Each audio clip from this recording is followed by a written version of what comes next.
നമസ്കാരം, ഏവർക്കും post market റിപ്പോർട്ട്സുകളിലേക്ക് സ്വാഗതം. ഇന്ന് ഡിസംബർ 4, 2025 വ്യാഴം.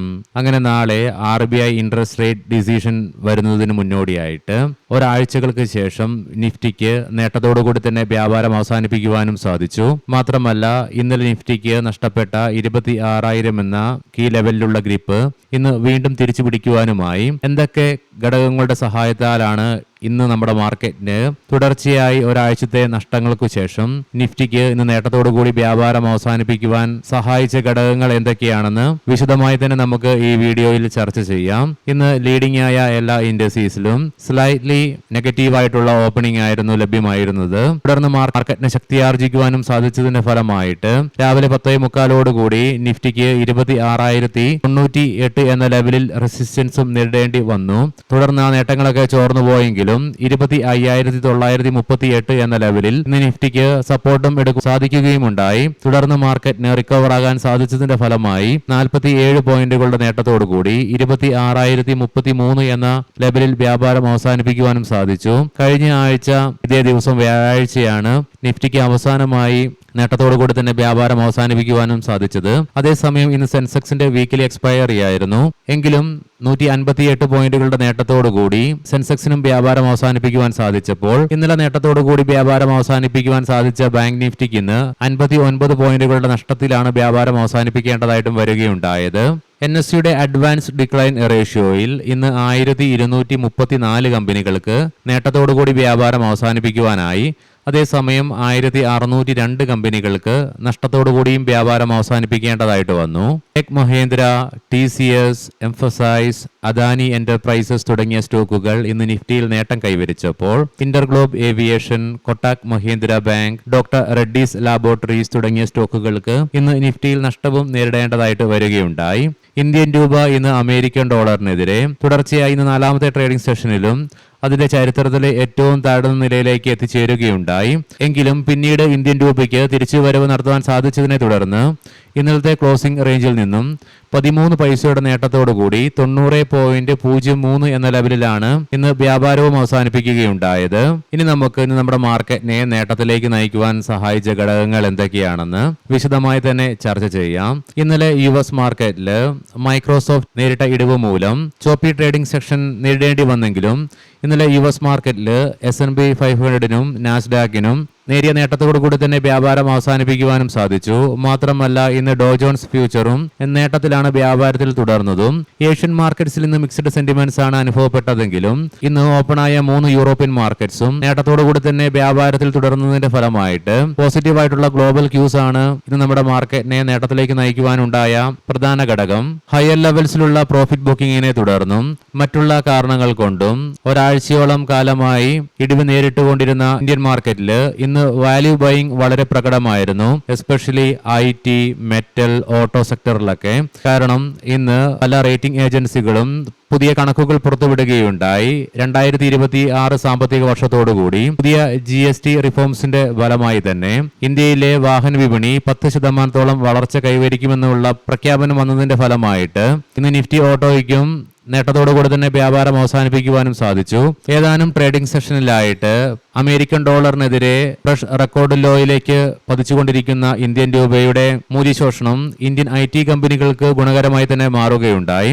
അതുമാത്രമല്ല, അടുത്ത ആഴ്ച വരാൻ പോകുന്ന US-ലെ ഫെഡറൽ റിസർവിന്റെ ഇൻട്രസ്റ്റ് റേറ്റ് കട്ടിലുള്ള സാധ്യതകൾക്ക് പ്രതീക്ഷ വർദ്ധിക്കുകയും ചെയ്തതിനെ തുടർന്ന് ഇന്നലെ മുതൽ ആരംഭിച്ച IT സെക്ടറിലെ നേട്ടം ഇന്നും ഇന്ത്യൻ മാർക്കറ്റിൽ തുടരുകയുണ്ടായി. തൽഫലമായി നിഫ്റ്റി ITക്ക് ഇന്ന് സിംഗിൾ ഡേ കൊണ്ട് 535 പോയിന്റുകളുടെ നേട്ടത്തോടുകൂടി 1.41% നേട്ടവും കൈവരിക്കുവാനുമായി. അതുകൂടാതെ ഇന്ന് IT ഇൻഡെക്സിലുള്ള 10 സ്റ്റോക്കുകളിൽ എല്ലാ സ്റ്റോക്കുകൾക്കും നേട്ടത്തോടുകൂടി തന്നെ വ്യാപാരം അവസാനിപ്പിക്കുവാനും സാധിച്ചു.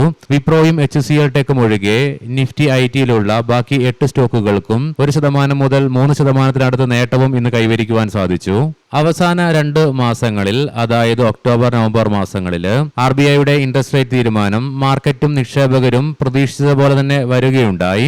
എന്നാൽ ഇത്തവണ ഡിസംബറിൽ RBI ഇൻട്രസ്റ്റ് റേറ്റ് 5.5% എന്ന റെപ്പോ റേറ്റിൽ തന്നെ നിലനിർത്തുമെന്നുള്ള സൂചനകൾ വരുന്നുണ്ടെങ്കിലും കഴിഞ്ഞ ദിവസം വന്ന ശക്തമായ GDP ഡേറ്റയുടെ റിലീസിനെ തുടർന്ന് ശക്തമായ സാമ്പത്തിക വളർച്ചയും ദുർബലമാകുന്ന കറൻസി മൂല്യവും പലിശ നിരക്ക് കുറയ്ക്കേണ്ടതിന്റെ ആവശ്യകതയെക്കുറിച്ചുള്ള ചോദ്യങ്ങൾ ഉയർത്തുന്ന സാഹചര്യത്തിൽ RBIയുടെ ഭാഗത്ത് നിന്നും നാളെ വരാൻ പോകുന്ന നയപ്രഖ്യാപനം നിക്ഷേപകരും മാർക്കറ്റും ഒരേപോലെ തന്നെ ശ്രദ്ധയോടുകൂടി തന്നെയാണ് നോക്കിക്കാണുന്നതും.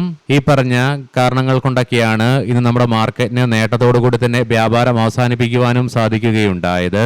ഇതിനു പുറമെ കഴിഞ്ഞ മാസം 21-ാം തീയതി 12.27% ഉയർച്ച ക്ലോസിംഗ് ബേസിസിൽ റിപ്പോർട്ട് ചെയ്ത ഇന്ത്യ വിക്സ് തുടർന്ന് 24-ാം തീയതി തിങ്കളാഴ്ച മുതൽ തുടർച്ചയായി ഇന്ന് കൂട്ടി 9 ട്രേഡിംഗ് സെഷനിൽ ആകെ മിനിങ്ങാന്ന് മാത്രം ഫ്ലാറ്റ് ആയിട്ട് ക്ലോസിംഗ് രേഖപ്പെടുത്തിയെങ്കിൽ ബാക്കി 8 ട്രേഡിംഗ് സെക്ഷനിലും ഇന്നുൾപ്പെടെ ഇന്ത്യ വിക്സ് ഇടിവ് നേരിടുകയുണ്ടായി. ഇന്നും ഇന്ത്യ വിക്സ് 3.57% ഇടിവ് ക്ലോസിംഗ് ബേസിസിൽ രേഖപ്പെടുത്തുകയുമുണ്ടായി. ഇന്ന് ഇന്ത്യ വിക്സിൽ ഉണ്ടായ ഇടിവും നമ്മുടെ മാർക്കറ്റിന് ഗുണകരമായി തന്നെ മാറി. ഇനി നമുക്ക് ഗ്ലോബൽ മാർക്കറ്റുകൾ പരിശോധിക്കാം. നിലവിൽ യുഎസിലെ ഡോ ജോൺസ് ഫ്യൂച്ചർ 90 പോയിന്റുകളുടെ നേട്ടത്തിലാണ് വ്യാപാരത്തിൽ തുടർന്നുകൊണ്ടിരിക്കുന്നത്. യൂറോപ്യൻ മാർക്കറ്റ്സിലേക്ക് വരുമ്പോൾ UK മാർക്കറ്റ് നേരിയ നേട്ടത്തോടുകൂടിയും ഫ്രാൻസ് മാർക്കറ്റ് 0.5%-അടുത്തും അതേസമയം ജർമ്മൻ മാർക്കറ്റ് 0.25%-അടുത്തും നേട്ടത്തിലാണ് വ്യാപാരത്തിൽ തുടർന്നുകൊണ്ടിരിക്കുന്നത്.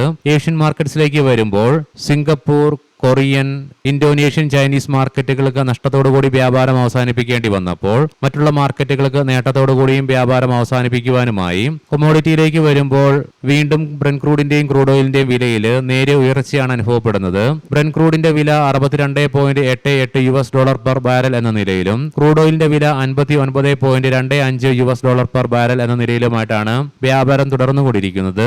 ഗോൾഡിന്റെ വിലയിൽ നിലവിൽ നേരിയ ഇടിവ് അനുഭവപ്പെടുന്നുണ്ട്, $5 തൽഫലമായി $4199.08 പെർ ഔൺസ് എന്ന നിലയിലായിട്ടാണ് ഗോൾഡിൽ വ്യാപാരം തുടർന്നുകൊണ്ടിരിക്കുന്നതും. ഇനി നമുക്ക് ഇന്നത്തെ പ്രധാനപ്പെട്ട സ്റ്റോക്കിംഗ് ന്യൂസുകൾ പരിശോധിക്കാം. മുൻകൂട്ടി ഓർമ്മിപ്പിച്ചുകൊള്ളട്ടെ, ഇതൊരു ബൈ ഓർ സെൽ റെക്കമെൻഡേഷൻ അല്ല.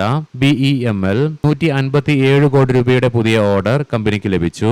Brigade Enterprises Hyderabad Metropolitan Development അതോറിറ്റിയിൽ നിന്ന് ഏക്കറിന് 118 കോടി രൂപ നിരക്കിൽ നിയോപോളിസിലെ ഫേസ് 3-ല് 4.04 ഏക്കർ ഭൂമി കമ്പനി വാങ്ങുകയുണ്ടായി. റെയ്മണ്ട് റിയാലിറ്റി 2026 സാമ്പത്തിക വർഷത്തിൽ 3000 കോടി രൂപയുടെ പ്രീ സെയിൽസ് ആണ് കമ്പനി ലക്ഷ്യമിടുന്നത്. ബ്രഹ്മപുത്ര ഇൻഫ്രാസ്ട്രക്ചർ 113.54 കോടി രൂപയുടെ പുതിയ ഓർഡർ കമ്പനിക്ക് ലഭിച്ചു. E2E നെറ്റ്വർക്ക്സ് 177 കോടി രൂപയുടെ പുതിയ ഓർഡർ കമ്പനിക്ക് ലഭിക്കുകയുണ്ടായി. ഏഷ്യൻ എനർജി സർവീസസ് സൺ പെട്രോകെമിക്കൽസിന്റെ ഭാഗത്ത് നിന്നും 54.63 കോടി രൂപയുടെ പുതിയ ഓർഡർ കമ്പനിക്ക് ലഭിക്കുകയുണ്ടായി. ഇവാൻസ് ഇലക്ട്രിക് ലിമിറ്റഡ് 2025 ഡിസംബർ 4 മുതൽ കമ്പനിയുടെ CFO ആയി ശ്രീ പ്രഥമേഷ് വഡ്കേറുടെ നിയമനം കമ്പനി പ്രഖ്യാപിക്കുകയുണ്ടായി. ഏവർക്കും ശുഭരാത്രി നേരുന്നു. നാളെ രാവിലെ പ്രീ മാർക്കറ്റ് റിപ്പോർട്ട്സുമായി കണ്ടുമുട്ടാം. നന്ദി, നമസ്കാരം.